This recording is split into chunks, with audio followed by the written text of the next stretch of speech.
Got it. Letting beauty influence us. Hmm.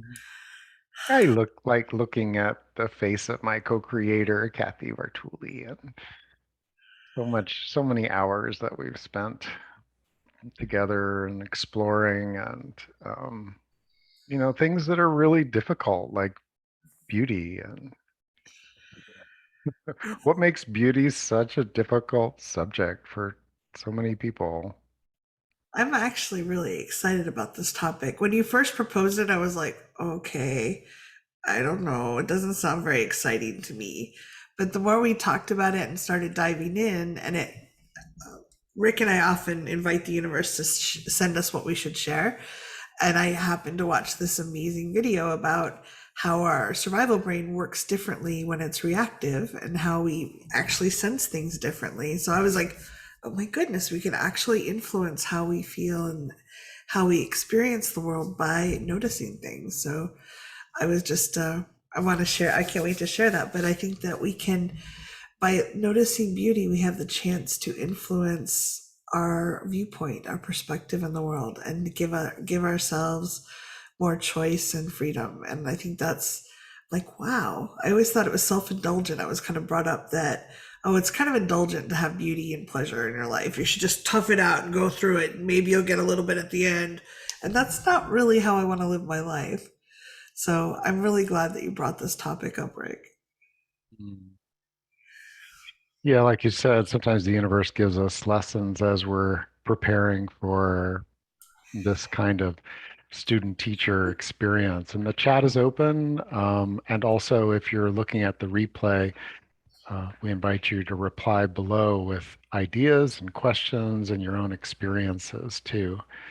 Um, I've noticed, for example, I've been going on a little mile walk in nature. And I can tell, like, if I'm in my primitive brain and there's certain things like a baby screaming for 30 minutes straight, that just like my nervous system, I it just gets activated. And so like I get narrower and I get more like choppy. Like if you were to feel my energy, it's not fluid, it's not moving, it's choppy, and like my field of vision actually comes down. Now, when you've been walking for nearly 300 days straight, you kind of notice when your eyes are taking in the whole trail, and you notice when you're like just like trying to make sure you don't step on a snake, right? Like that's where you are at. And the other day, and this morning too, so 2 days, I noticed that on the walk out, I tend to walk half mile to a mile out and then walk back. That there was no inventory in my brain about like beautiful things that I had noticed. I know that I let kind of like them flicker by, like, oh, that's nice. Uh-huh. But the whole idea of what we've come together for is to let beauty actually influence us. And I can say that when I'm in the kind of cadence of like, okay, I'm out here, and I'm narrow, that I'm not noticing. So this morning I noticed that like I just kept walking for almost a mile out. And I really felt like, gosh, there's really not much to notice. I did notice the dog poop, literally. The dog poop that was in the trail, I noticed, and I did not step in it, which is a sign that I was actually walking on the trail and paying attention. Because if I'm like my stressed out self elsewhere, I would have stepped in it because you had to step around it. Very narrow trail, big pile.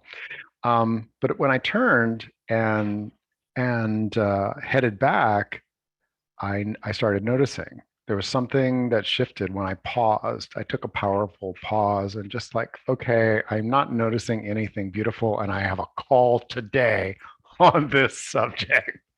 Maybe it's time for me to pause. And so I paused and I allowed myself to ground a bit more. and I turned around and I took like 4 steps, and I'd like to share a screen here if I can.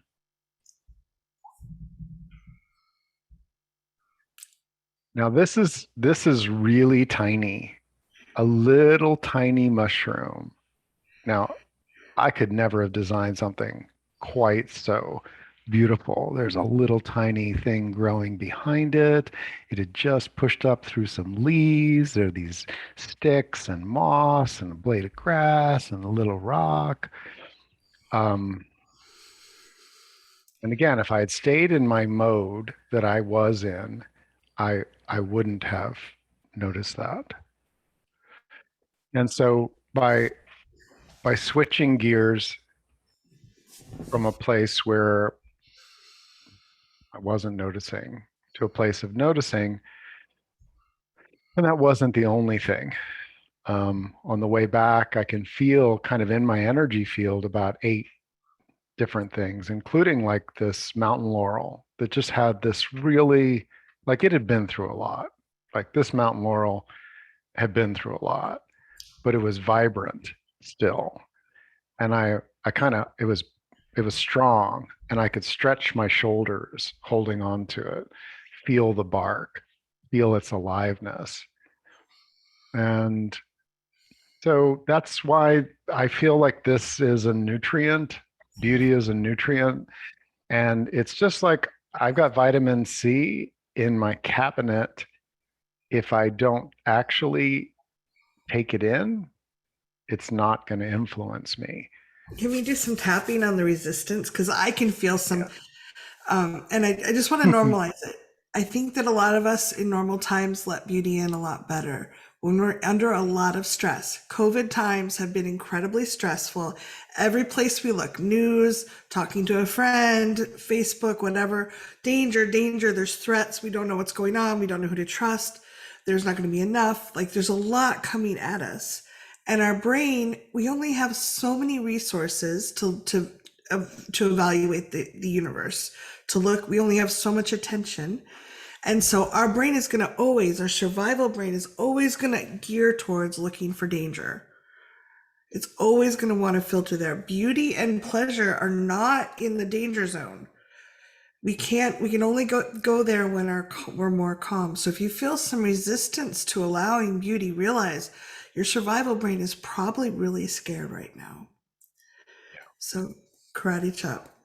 Even though I don't want to look at any beauty right now, Even though I don't want to look at any beauty right now, I'm I'm way getting too my stressed. yeah, I'm getting my dopamine response from finding where the danger is. I'm getting my dopamine response from seeing where the danger is. And my limbic system does not want to shift. And my limbic system does not want to shift. Maybe I'm actually safer than I think. Maybe I'm actually safer than I think. And by shifting my perspective, And by shifting my perspective, I can shift my attention I can shift my attention and calm my limbic system down. and calm my limbic system down. It feels, top of the head, it feels so uncomfortable to notice beauty right now. It feels so uncomfortable to notice beauty right now. I don't even want to be on this call. I don't even want to be on this call. Side of the eye, my survival brain is really geared towards danger right now. My survival brain is really geared toward danger now. It thinks that it's a waste of energy and time to look at beauty. It thinks it's a waste of energy and time to look at beauty. Under the nose, but I'm getting really depleted just noticing danger all the time. I'm getting really depleted just noticing danger all the time. Chin, I want to have that fulfilling warmth when I notice pleasure. I want to have that fulfilling warmth when I notice pleasure. Collarbone, I want to notice the lovely things around me that give me energy. I want to notice lovely things around me that can give me energy. Under the arm, it feels really hard to shift from danger to beauty. It feels really hard to shift from danger to beauty. Top of the head, and maybe I can make a few small steps towards that today. And maybe I can make a few small steps toward that today. Take a nice deep breath. And I just like to remind people um, there's only a few things we can control when we're triggered or activated. If we're scared, or if we start going into freeze mode or flight mode or fight mode, our heart will naturally beat faster. We can't control we can't directly control that well.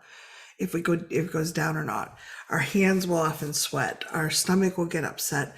We don't have direct access to control that. We do have control over the speed of our breath, which can also I feel a lot of resistance when I'm activated to doing slow, deep breaths. I'm like, I don't want to. I need to breathe really fast so I can fight this thing off or whatever. I don't know why I'm doing growly voices today. Um, but we do have some control over that, but the muscles are often weak for us.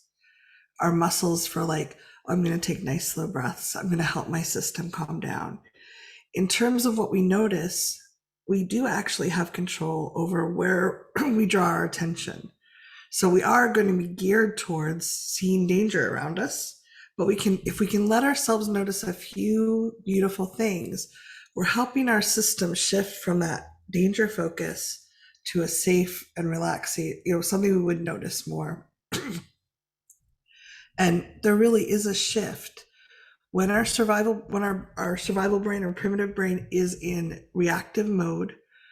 We hear differently, we see differently, we smell differently, we taste differently.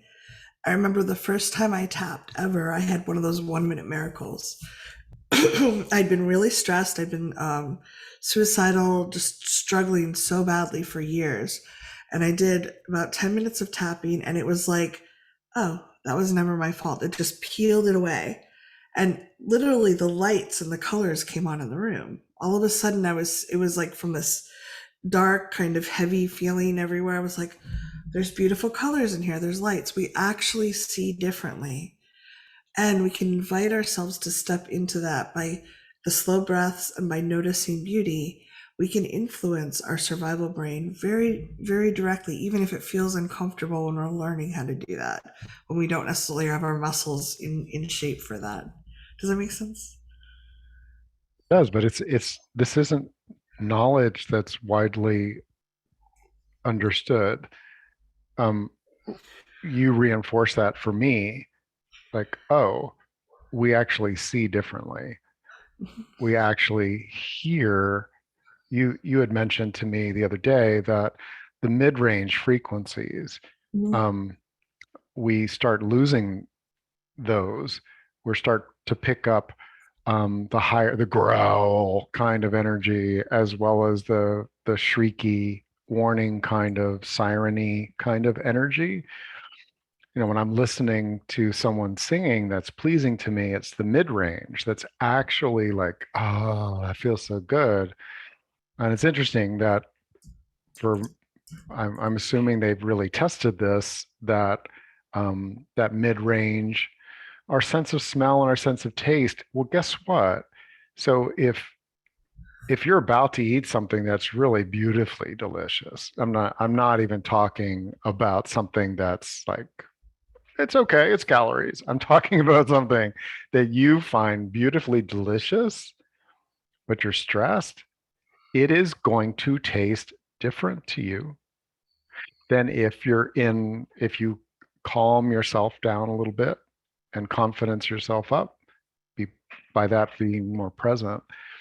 And so, that this is, in hearing Patty talk about it, I'm aware how hard it can be. And I believe that when we get together as a community, as a circle, and we reinforce, look, this is hard to shift out of primitive brain. We're not working against, but there's a reality of 100,000 years of evolution, um, the resistance that we have, the lack of prioritization that we have, um, I and per- yet, go ahead. I put in, I think I spelled his name wrong in the type, but I put in the chat the link to a video that Stephen Porges, who's a very well known polyvagal researcher, and that has some of this references in it. But he does, like you were talking about how it's hard to shift. His point is, and he makes in this video as well, is that our survival brain is geared, it's going to preferentially look for danger, because if it's wrong, it would rather look for danger than safety, because if it's wrong, you still are more likely to survive than if you're looking at safety. You're like doing the fun, playful things when a Tyrannosaurus Rex was about to eat you or something like that, if that makes sense. Let's do some more tapping. And if you're new to tapping, thrivingnow.com/tapping is a free guide. Just we're tapping on the side of the hand, which used to be called the karate chop point, which we'll still call it that sometimes, even though this is hard. Even though this is hard, There's so much threat, it feels like. it feels like there's so much threat. My primitive brain is so aware. My primitive brain is so aware. People closest to me, People closest to me, they feel threatened, they feel threatened, uncertain, uncertain, scared. scared. Don't I have to be paying attention to all the threats? Don't I have to be paying attention to all the threats? That I can't afford a dose of beauty. I can't afford a dose of beauty. Eyebrow, can I? Can I? Side of the eye. Don't I have to stay focused on all the threats? Don't I have to stay focused on all the threats? Under the eye. It's hard to come out of that mode. It's hard to come out of that mode. No, it is hard to come out of that mode. It is hard to come out of that mode. We humans have forgotten how to come out of that mode. We humans have forgotten how to come out of that mode. It was one thing when it was just the morning paper. It was one thing when it was just the morning paper. Now it's everywhere. Now it's everywhere. All day long. All day long. All night long. All night long. We humans are forgetting how to come out of that mode. We humans are forgetting how to come out of that mode. So, like, one of the things that I'll do when I'm in that mode, after I've walked a bit, like movement, right?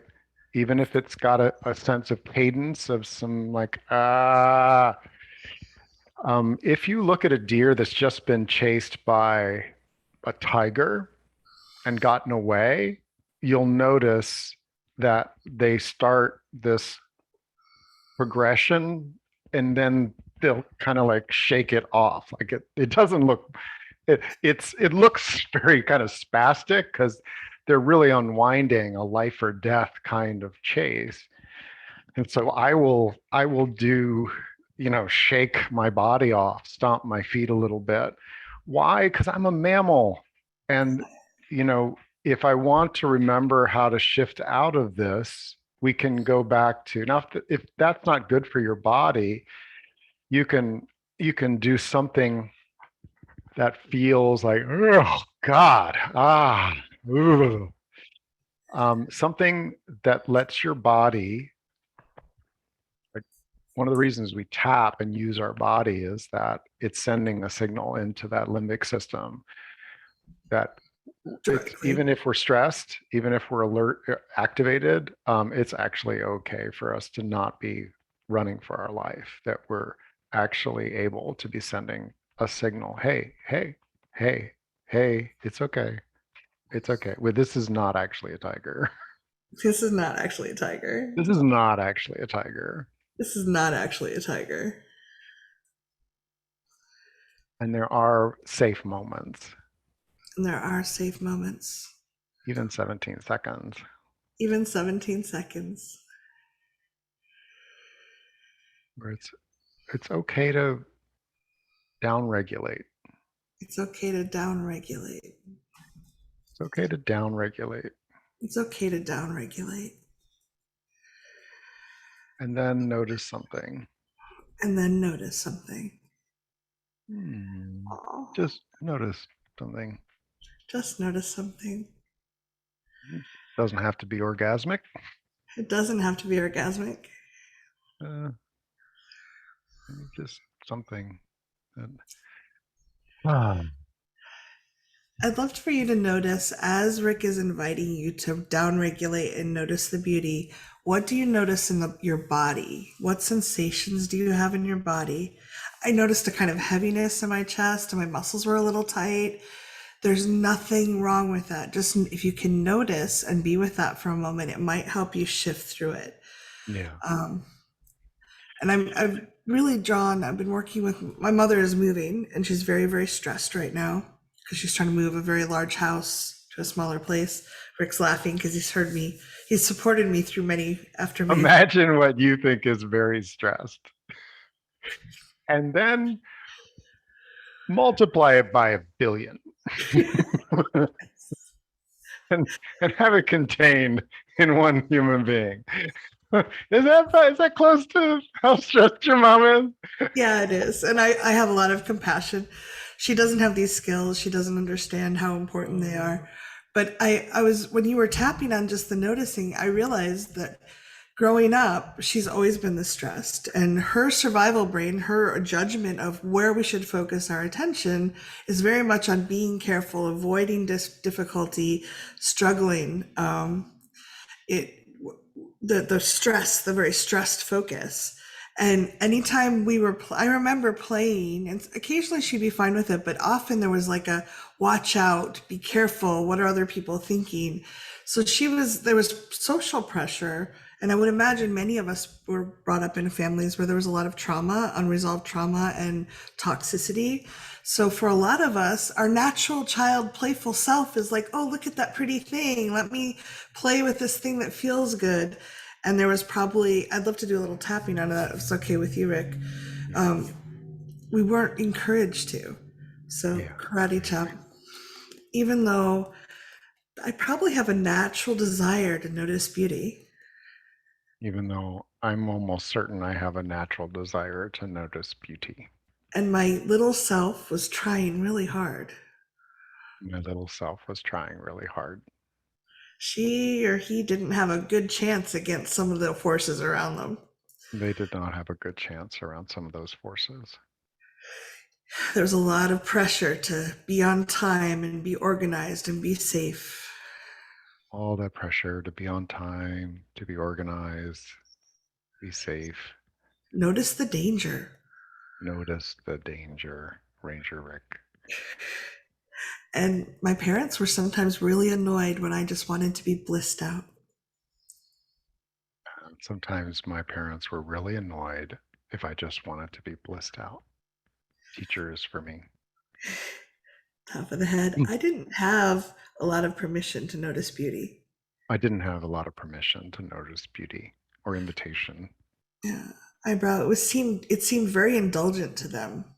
It seemed very indulgent to them, Side of the eye, a waste of time and energy. a waste of time and energy. Under the eye. And from their perspective, that was really true. And from their perspective, that was really true. Under the nose, but I know I'm safer than they think they are. I know I'm safer than they think I are. Chin. And I'd really like to invite beauty into my life. I really need to invite beauty in my life. What if I can just allow little glimpses here and there? What if I can allow little glimpses here and there Under the arm and start building those muscles. and start building those muscles and those channels? Top of the head. My muscles are really weak around beauty, Yeah, my muscles have been really weak around beauty, and I still crave it and wish and to I still develop crave it. this. I want to develop that. I want to develop that.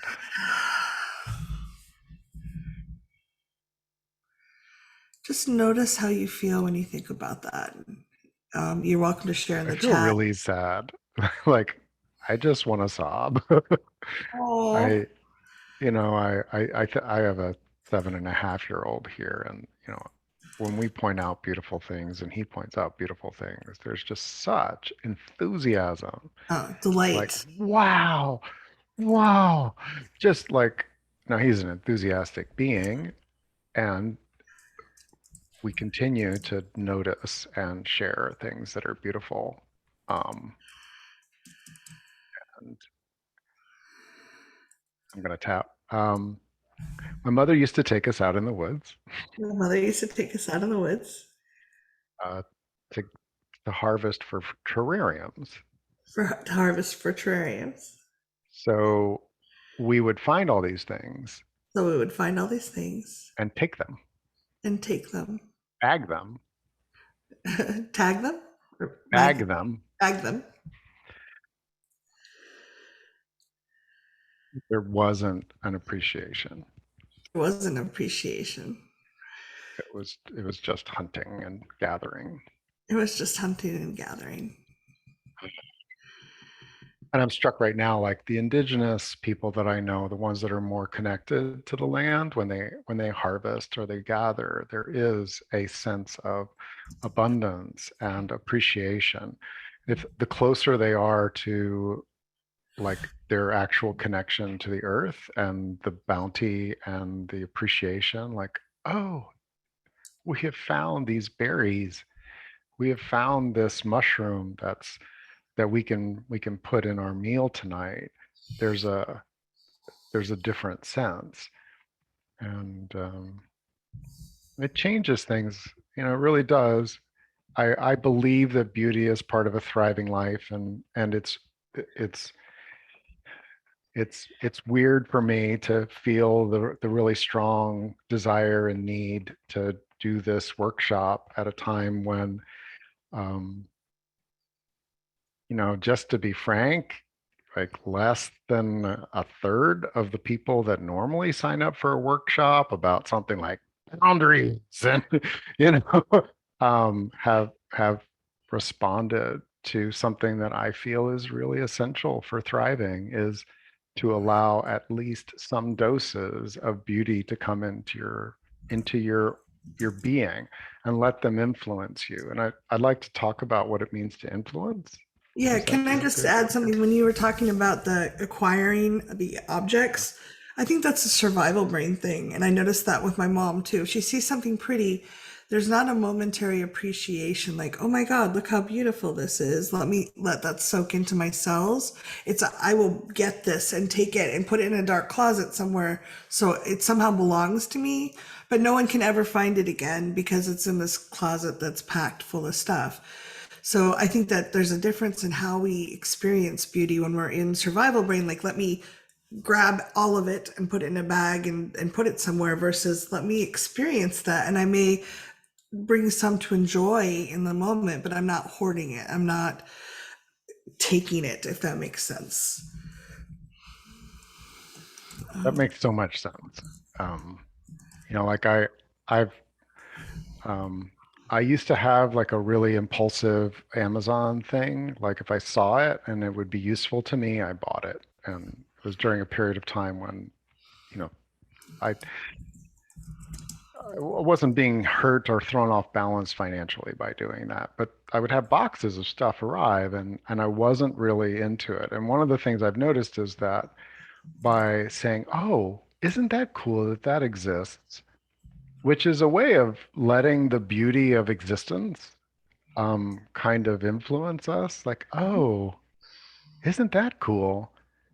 Um, Instagram, I've been doing that. Like, "Oh, wow, look at what they're creating for people."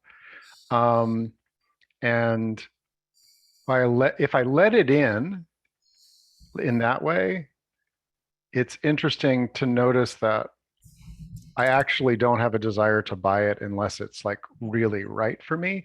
It's not a fear, it's not a financial thing. It's usually like, yeah, I'm really glad that toy is amazing and I'm not feeling, that's all I needed from it was that I needed little to know bit it of, existed or see so that. cool. Mhm. Wow, look. Look, someone created this thing. Uh-huh. And um, yeah, so um, where was I going? Oh, I, influence. mhm. Um, Part of um,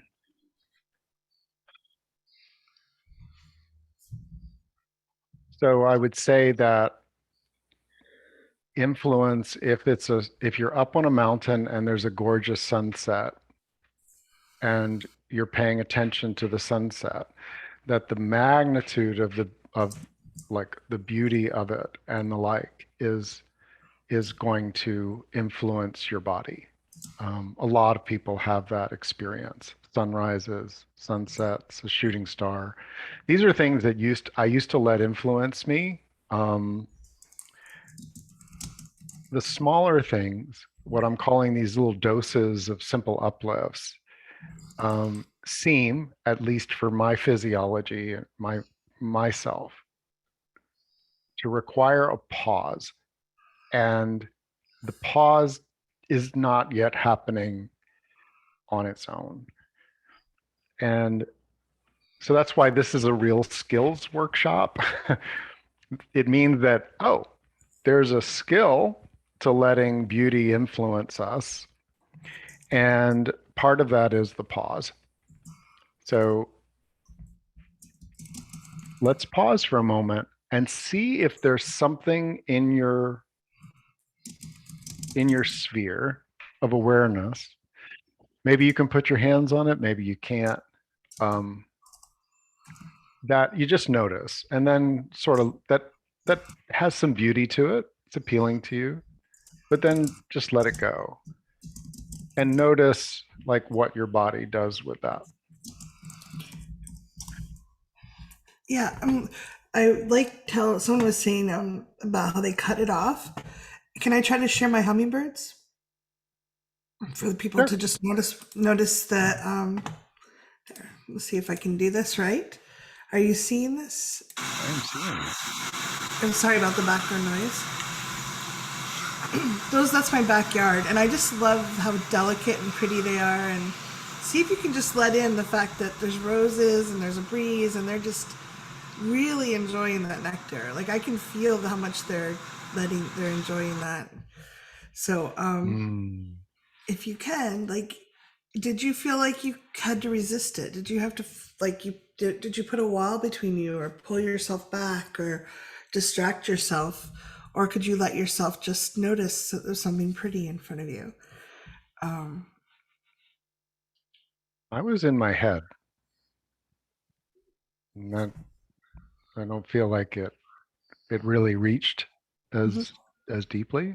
And maybe the hummingbirds aren't your thing. Like we all find different things beautiful. I love watching them because they're just so delicate and small. And And someone said I got envious. There was a little bit of that too, which kind of took me out of mm, um I yeah. So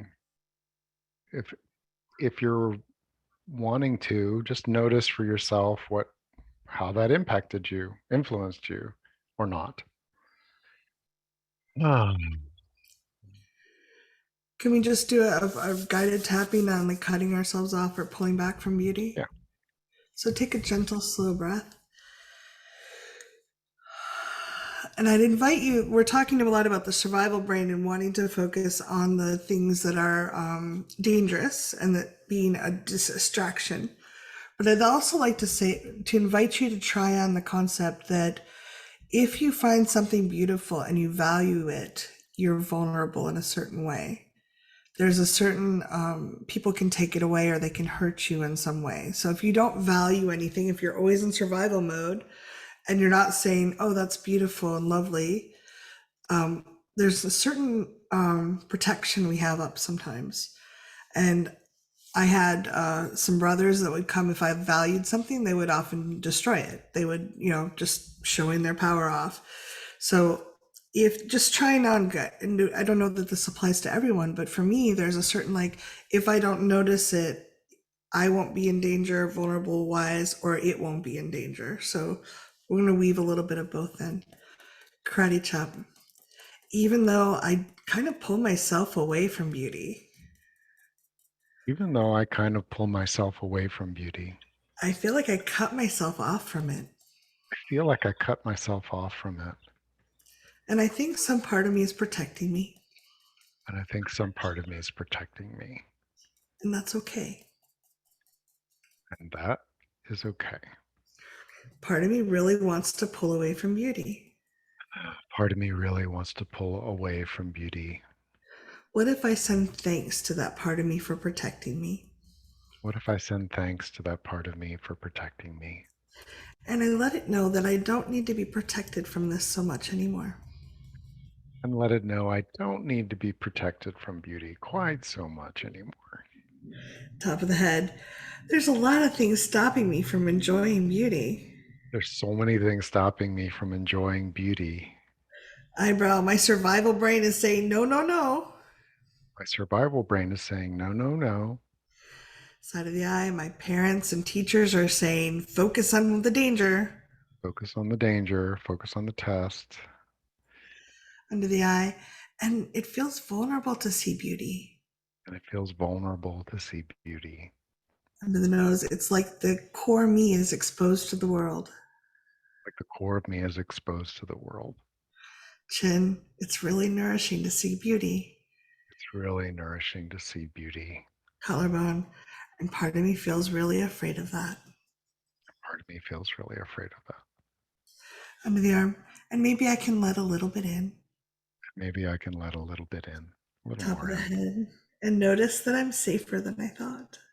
and notice that I'm safer than I thought. Nice, gentle breath. And just notice what's coming up around that for you. Mm. For me, I'm feeling how useful it was to hear that somebody else was feeling envious or jealous that, their hummingbirds don't behave the same way that yours do. And Oh, mine body slam them each other too, but I guess there's so many of them in the area. I still have a ton come, so you have they do. like how many feeders? I have 9 feeders now. I feel slightly Yeah. embarrassed. She has a flock of hummingbirds, 9 feeders. And great joy. Like baby step was, 1 feeder, right? And they would empty it like in 12 hours. I'm like, okay, so I got another, I got and another and another and another. Now she's got a flock of hummingbirds that are like breakthrough community of thriving hummingbirds. Like there's no scarcity here. Why are we fighting? Why waste that energy? I'm nectar drunk. Just get out of the It's only way. I the new can't ones let. that are like, hey, chill. There's so much. California dreaming. Um, and it was really useful for me to recognize that. I think that's why I was drawn to like something in our own world. Um,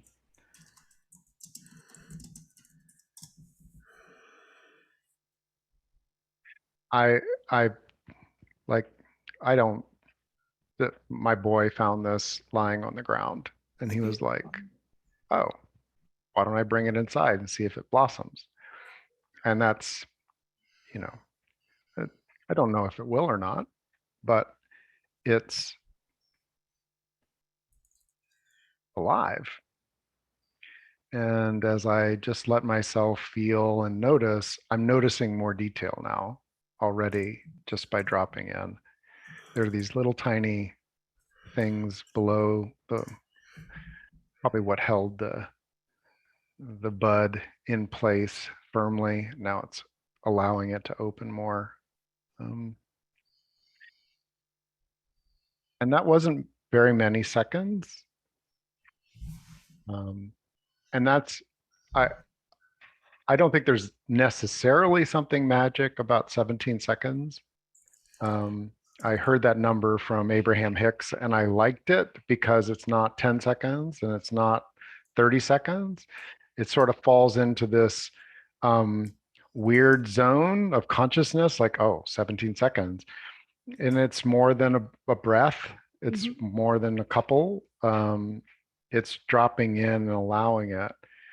And so, if that thing that's in your world that you can notice, if you want to put your hand on it, or if it's someplace, just let's take around 17 seconds and tune into it and see what your body does if you allow it to actually influence you. Imagine that the energy is coming in and changing your innards. And okay.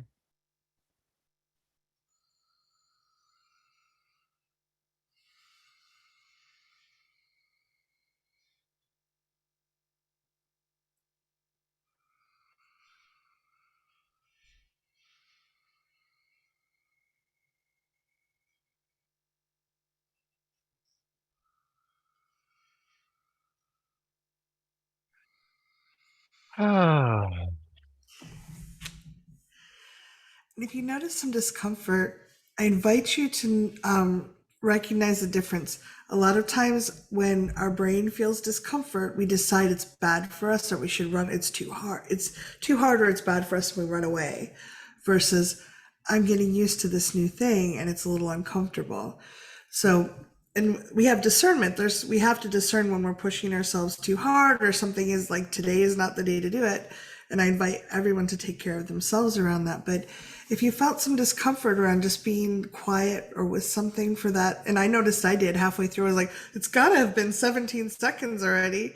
And I just took I another wasn't deep actually breath. timing it. I was Oh, sort of okay. counting softly in my head, but not Mhm. trying to make it precise. And because I've been practicing this, what I noticed was like there was tension, and then my breath paused, and in the out, after the exhale, there was a pause, and there was sort of like in the next inhale, there was more of the energy of it coming in, and then when the time was up, there was like an natural, like I was in a natural sort of rhythm there.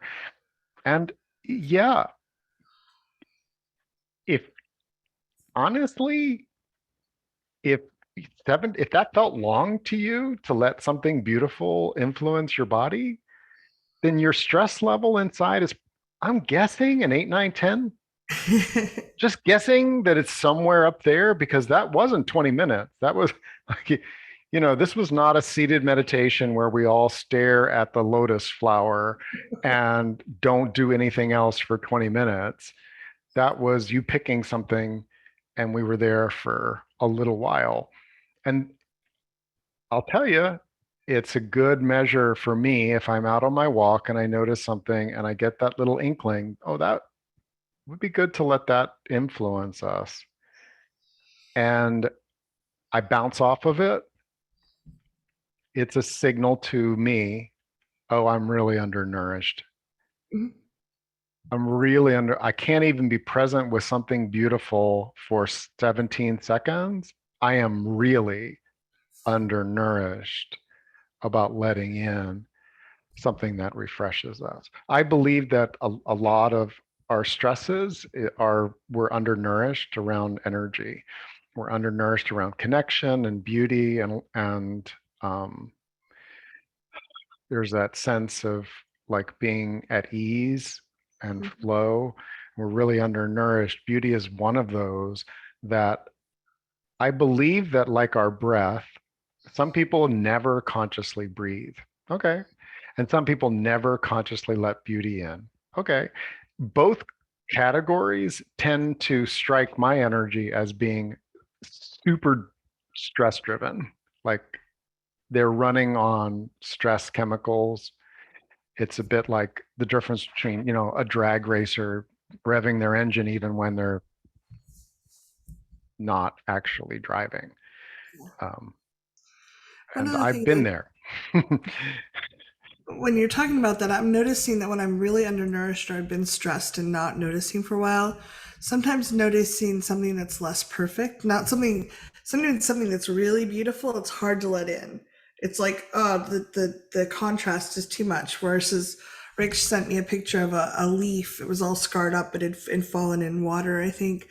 And it wasn't like gorgeous beautiful, but there was the color was very attractive, and that for me was easier to let in than like this perfect leaf that was like, I just noticing that sometimes the smaller things, the less perfect things, are easier for me to let in when I'm undernourished.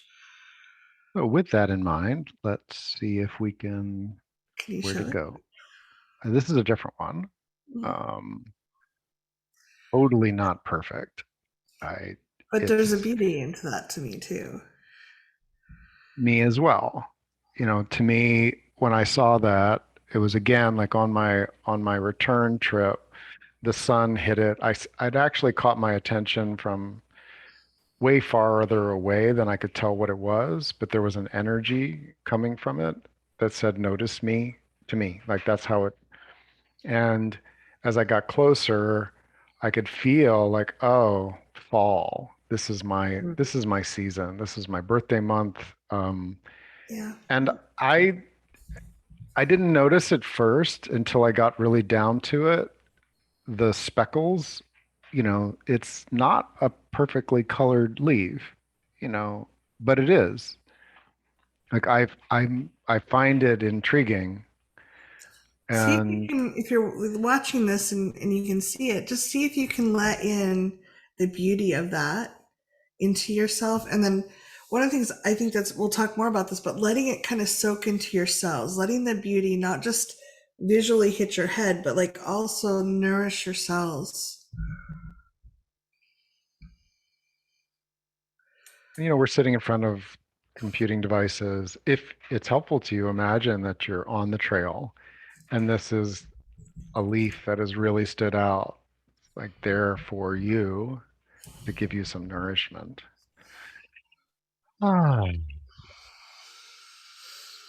And if you're having blocks, we'll have some time to tap with people. So notice what you're feeling in your body or any thoughts that are coming up. Mhm. Ah. Okay. Yeah.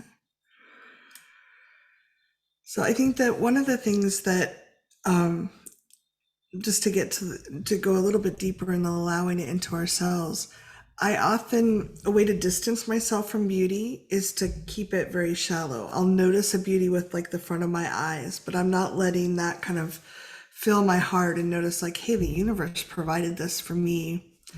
Like there's a zillion different possibilities in the world, but what is the possibility I'll be there in that moment to see this leaf or this bird and I don't let it soak into my cells in a kind of fulfilling, lovely way. And when I can, I notice that it's a very warm feeling for me when I can just go, wow, look what the universe lined up. There were infinite possibilities for me to see something right this minute, but wow, this particular bee is on this particular piece of lavender, and I just happened to notice it and experience this moment that will never happen again. It will never be exactly that bee and that lavender, and with me there. And when I can let that in, it's really delightful and fulfilling. And again, I think it's a muscle that many of us don't practice very often. So that like kind of allowing the joy and the delight into our bodies, into our cells, where it can kind of nourish and fill us up. Oh, I love that, Rick. You said when I notice such things, my sense of smell of the forest comes alive, intriguing. Um, Jean said I could smell the leaf. The universe created the leaves and then she painted them. Yes, I love that. So I think that there's some resistance there for all of us often to really step into the full delight of what's around us, to notice the uniqueness of, oh, I'm having this drink that I have all the time, but can I notice how it feels in my mouth right this minute? Can I notice the taste and the way my cells are wanting that particular drink? Or can I notice the warmth of the smile? Like I love seeing that people have videos on, and it's fine if you don't, it's just you're taking care of yourself. But I love being able to look and see people, and like there's people I love here very much, and people that I'm meeting relatively, recently, and I get to see these like-minded people here. And can I let that delight my eyes? And as it delight my eyes, can it delight my heart and then radiate out to my whole body? I think there's a way to walk through life with a lot more delight and bliss without being like, I think there's a lot of spiritual bypassing that goes out in the world. And I have a lot of friends that are in the Tantra community that are like, oh, Shanti, Shanti, nothing's ever wrong. Like, I'm never going to look at the bad stuff. And I'm like, That doesn't resonate for me either. Stepping I that want dog poop on the trail, aren't you? to. Ah, just perfect. I Yeah, think there has to be a I, reality, a balance, a practicality. I admire people that can not notice, and my brain as an engineer's brain, as someone who is very aware of the ecosystem energetically and physiologically, um, I I want to make sure that one of the reasons that this is a harder skill for me, because of how I was the talents of mine that were accentuated, which you touched on, were like raw intelligence. And then when it wasn't raw intelligence, it was the quality of looking for an opportunity and taking it. The find the partridge berry in under the leaves and take it. Um, that's not the only example, but as entrepreneurs, like looking for an opportunity and taking it, making it happen. Um, and this is more yin nourishing. This is the kind of thing that in the culture which is very exuberant yang, where we we build, we grow, we fix, we solve problems, and um, we're also, at least in the West, from a balance, a yin yang kind of balance, we're really undernourished, and that fit me. I didn't I didn't have a clue when I was really sick. The idea of yin yang hadn't even come to me. I didn't even know that concept. It had never, to reach 29 years of age and never understand about yin yang and balance and that symbol and what it means and some of the ways of feeling that inside your own body. Really a tragedy, nearly killed me. And yin depletion is something that happens when we're in the cultural as well as the media and the marketing and the political and all of that. It's very young. It's very cutting and decisive and gotta do it and need to and shoulds and everything else. I'm not saying there's anything wrong with that, but certainly we can imagine that if we are of a blend of energies and we're only exercising that one part of us, that we're going to get depleted, malnourished. And so the real skill of noticing, I just walked a quarter mile through one of the most biodiverse places on the planet, and I didn't notice anything except for a pile of dog poop. I'm probably inefficient here. I might want to pause and kind of let myself shift to a place of receptivity.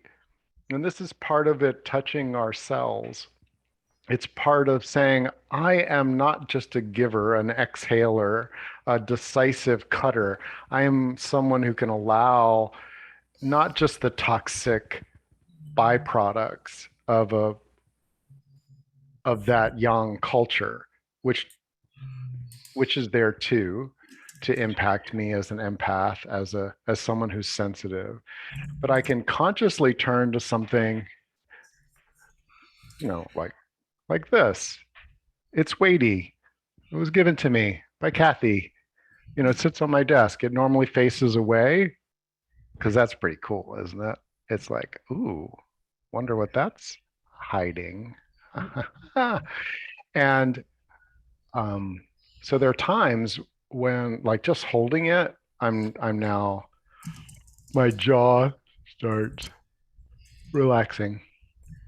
Why? Because, like, to be a creator, a co-creator, we're putting energy out to allow something in for maybe not 17 seconds, but did you? I wish you guys could see. Like, look at that. Look at what's in here that you just wouldn't notice if you just always let it sit on the desk. And it Um, grew over millions of years from faint gases in a cave somewhere. just happen to grow at the right temperature and crystallinity for or alkalinity for it to crystallize. And So we're going to take a 7 minute break ish. And the reason we're going to do that is one, so that we all get to move and be in our mammalian needs, as well as like what is coming to you as part of this. You feel free to reflect that to the community in the chat if you'd like. Kathy will be here. Are you going to be monitoring that too? Um, and if you're watching the replay as maybe it's 5 years from now that you'll see this and it'll be touching you. Taking a moment to reflect on, is this important to you? Like maybe that's not really. You've spent your time and it's like this isn't important. And maybe you're like, whoa, wow, I didn't realize how malnourished I was and how kind of I'm running on a particular kind of energy and I could balance myself. I wonder what that would be like.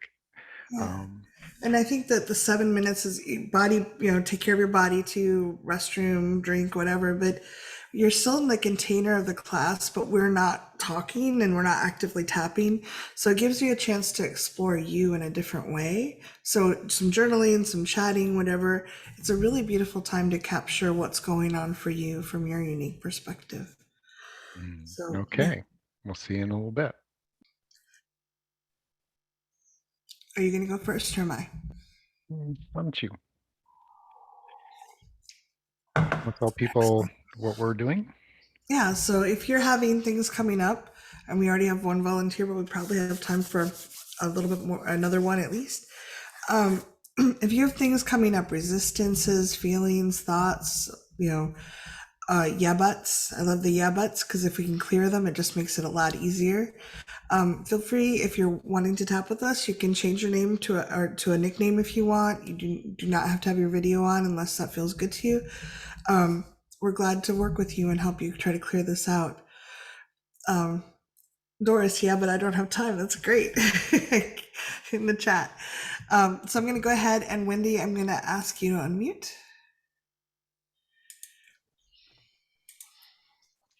Okay. Yeah, I can hear you now. Great. And I just want to say, I love your dress matches the curtains and the like. It's very lovely. We're talking about beauty. I'm like, what a lovely background. It matches your outfit. And I like to create beauty, and that's kind of what one of the things that came up for me is that when I see beauty, I feel like I have to do something about it. Okay. And so at one point when we were tapping, I was like, I actually felt terrified of really allowing the beauty in. Okay. And another thought that came up was that art is like the be all end all for my mother. I grew up with a lot of art in my house. I used to create visual art. I used to play several instruments.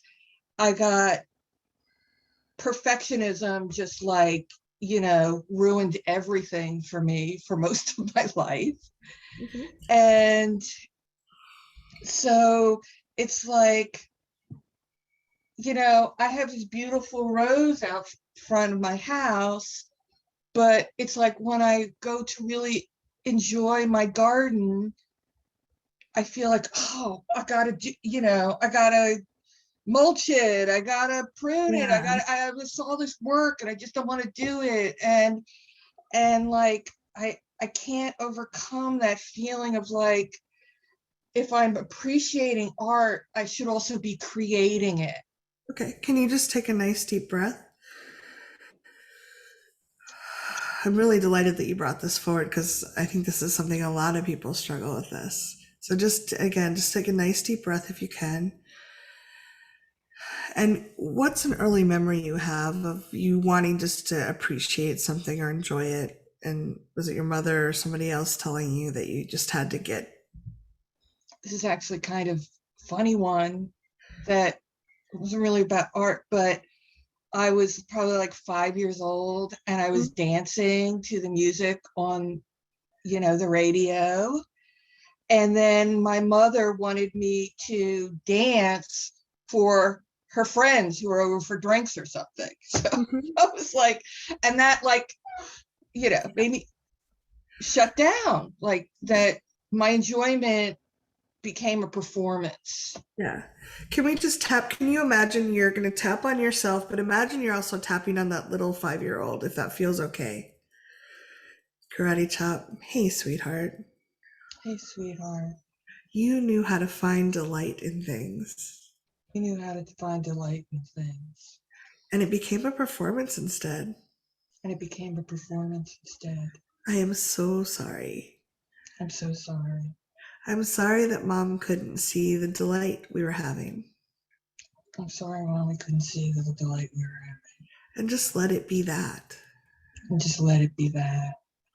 She must have felt pretty uncomfortable with good things. Felt really uncomfortable with good things.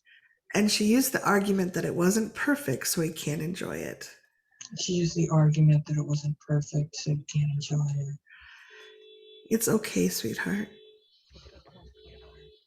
You did a great job. You did a great job. And you don't have to believe her story anymore. And I don't have to believe her story anymore. And neither do you. Yeah, top of the head.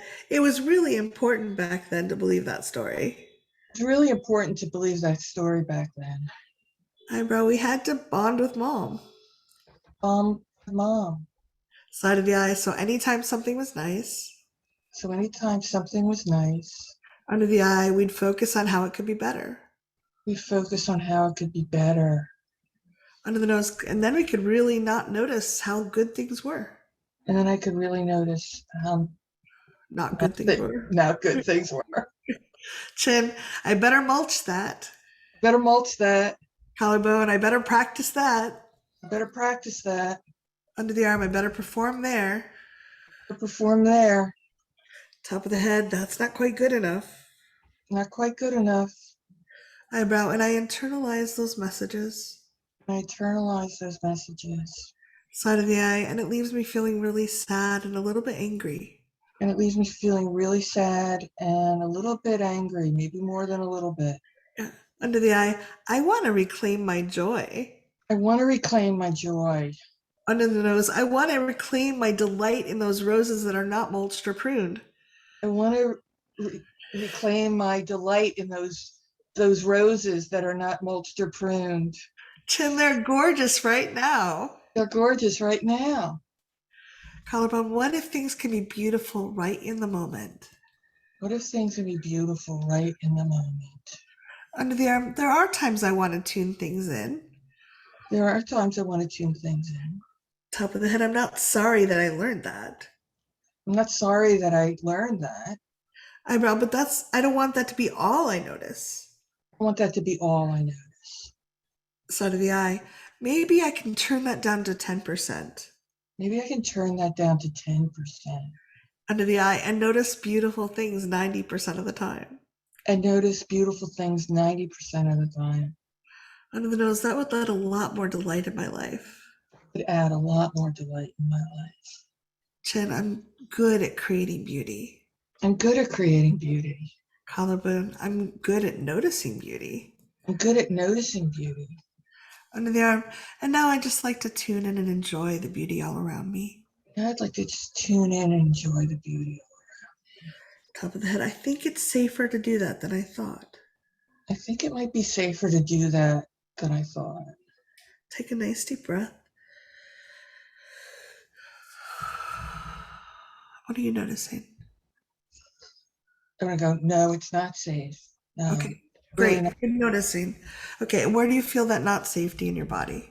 Right in my upper chest. Like anxiety? Yeah, it's just a tightness and a real tightness in my diaphragm. Okay.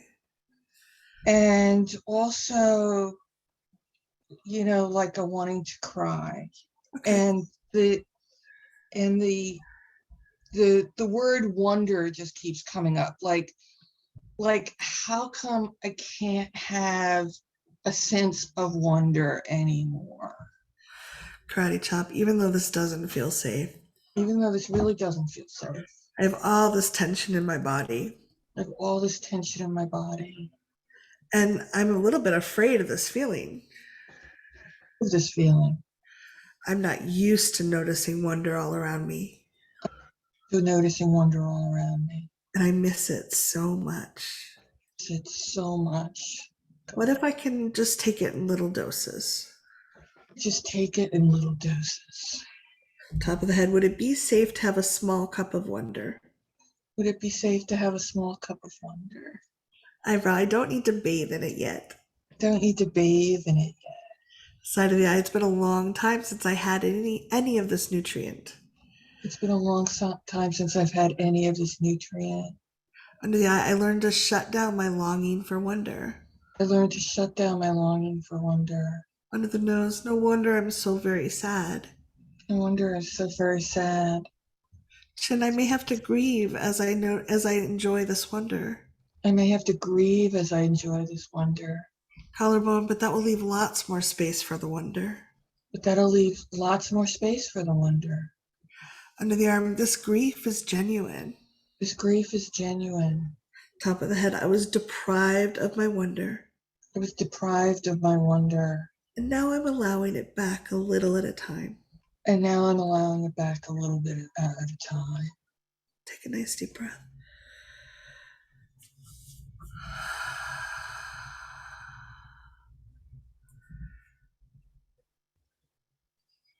So part of me was like, you can't handle a cup of wonder. If you get a cup of wonder, you're gonna have to dive into the ocean of it. And then where will you be? In wonder. But the early messages we got from parents, like we absorb them. We don't have the world experience to say that's a stupid rule and I'll just pretend for now. It's like we really internalize it. So if you can, like it doesn't even have to be a whole cup of wonder. Maybe it's a teaspoonful at first. Like maybe you can notice, oh, I'm really judging the roses for not being mulched and pruned. I didn't do enough, but wow, for 10 seconds or 5 seconds, can I just notice that the petals are so lovely and the scent is divine? And even if I don't mulch or prune them, they're still a rose. How does that feel? Does that bring up? The effect feels good. I still, I don't know, there's some kind of weird friction with perfectionism still, but I feel like, I'm in a better position to work on this because I feel like I've gotten over most of my perfectionism in, all the years I've been tapping now, but I still can't make that leap into being more creative again. Okay. In ways that, I used to be and really want to do again, but there's like a barrier. Yeah. Have you done if I'm not perfect, then what? Then why bother? Then what's the point? And Okay, and how would you like to perceive that? it'd be too hard to be good enough to enjoy it. Okay. Have you tried doing things badly intentionally? I'm just curious if that's been something. Well, I used to try to surf when I was like in my mid 40s. I took up surfing, which I realized is kind of that taken to a whole new level because most of, you let most of the waves go by. So, but no, I've never really practiced being, intentionally not good. Okay. So I think that moderating around perfectionism is like a lifelong kind of fear-based. What you could look like is actually, if you're with the roses and you feel like, oh, they're not perfect because they're not mulched and pruned, actually touch them, hold them, be with them, and let yourself feel. Just tap and feel with the roses, the judgment, that you're heaping on them for not being perfect, not being crafted. That and um, it can be helpful to go to places where nature is nature and not crafted by human hands to the extent um, where you see. Uh, if you remember, were you here for the little mushroom that I Yeah, showed? yeah. So there's to me a perfection in that crafting, but it wasn't laid out by any human, like deciding that the stick, it's not a Zen mushroom. It is a living, connected mushroom that happens to be in the middle of a trail, not the perfect place for it.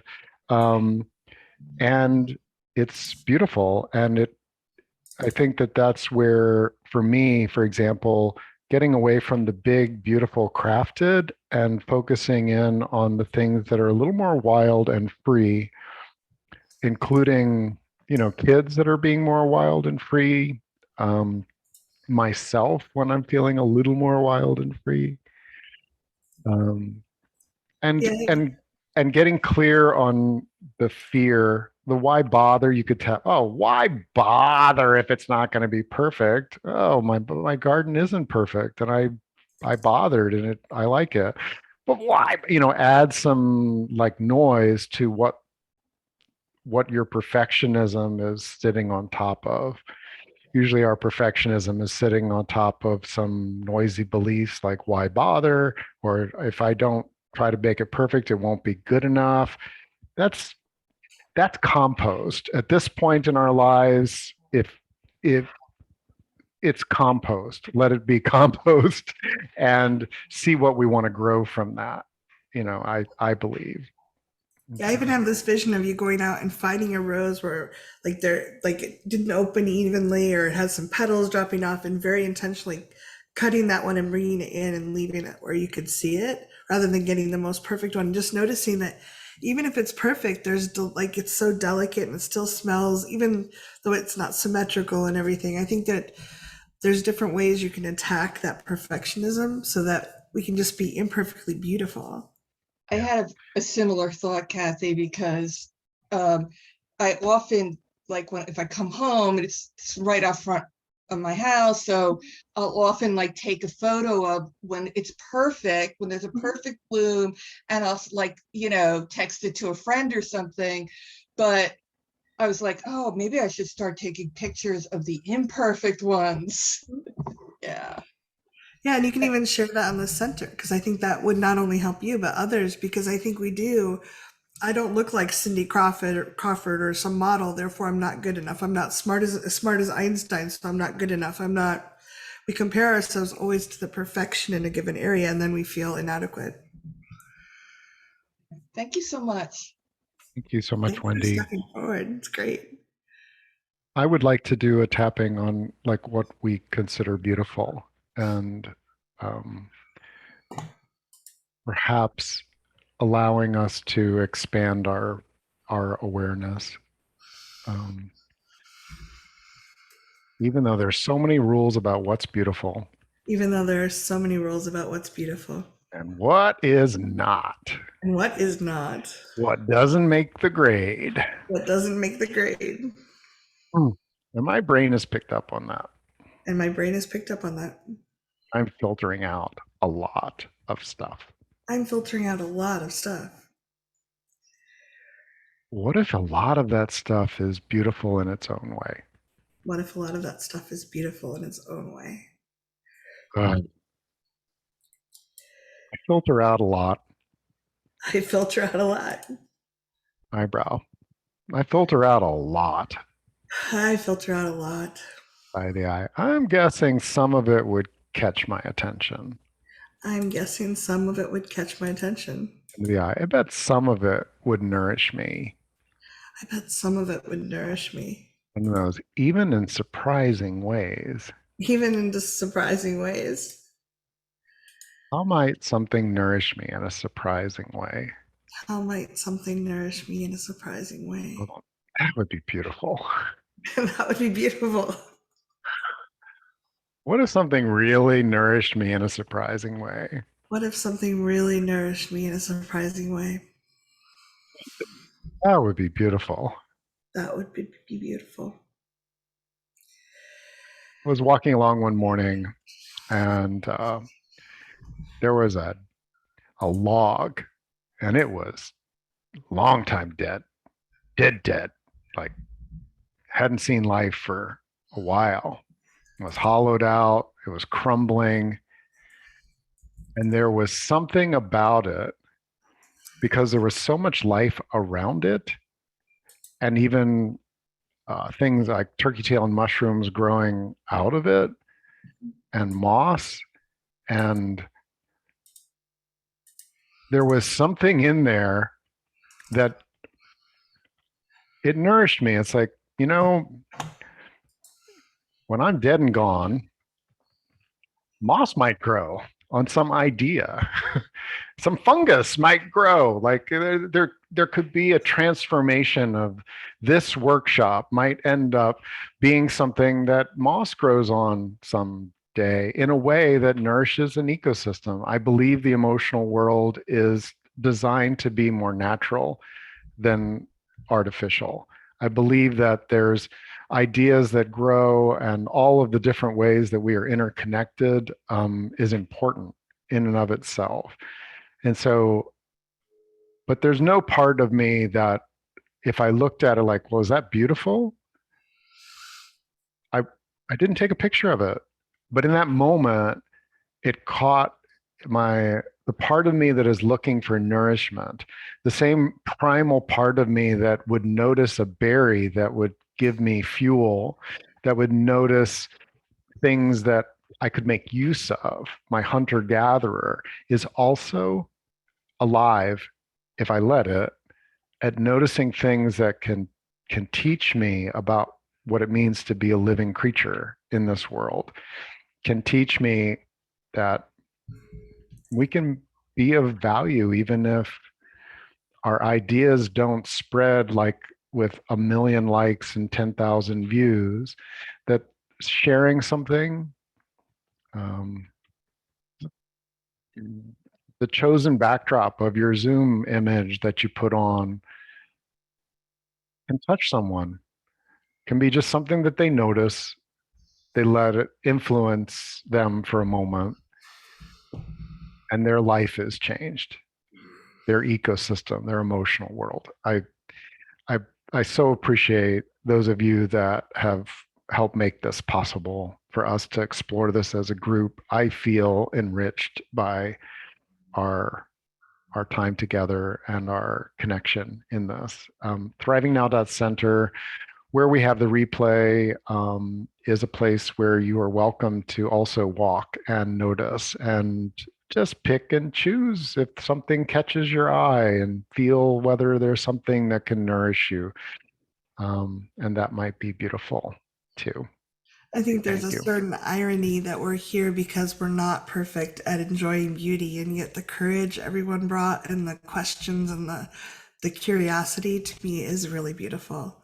The transformation, the even a small step forward is very fulfilling and inspiring for me. So I just want to, if you can, notice the beauty in you, even as you're struggling. There's a beauty. It's like a tendril of a new shoot growing up through rocks and old stuff. And like you're creating beauty just by being here and questioning. And it doesn't have to be perfect and it doesn't have to be elegant, but it can still be inspiring and lovely.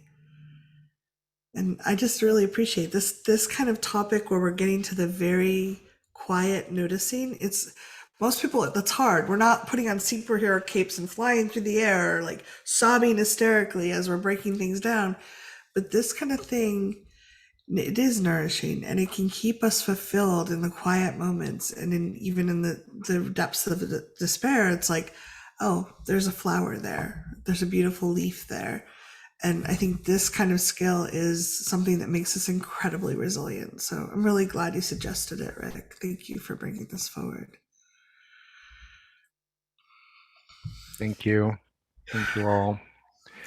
Simple uplifts is another thing. If you go out to thrivingnow.center and just search for simple uplifts, It's where we're another concept around this, to nourish us, nourish our yin, our soul, our sense of being a part of a world where there's beauty. And then, yeah, thank you all.